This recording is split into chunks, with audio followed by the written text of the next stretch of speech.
Baiklah, saat ini saya sedang berada di kawasan Pondok Pesantren Mahat dan Tafiz Al-Ikhlas. Seperti yang Anda saksikan di layar kaca Anda,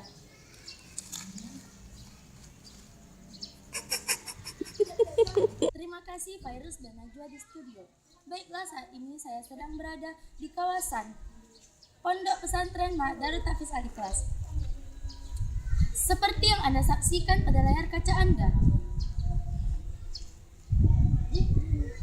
tepat di belakang saya sedang berlangsung tahapan pembangunan gedung sekolah yang diperkirakan akan selesai dalam pertengahan tahun ini dan akan aktif dipergunakan dalam tahun ajaran baru.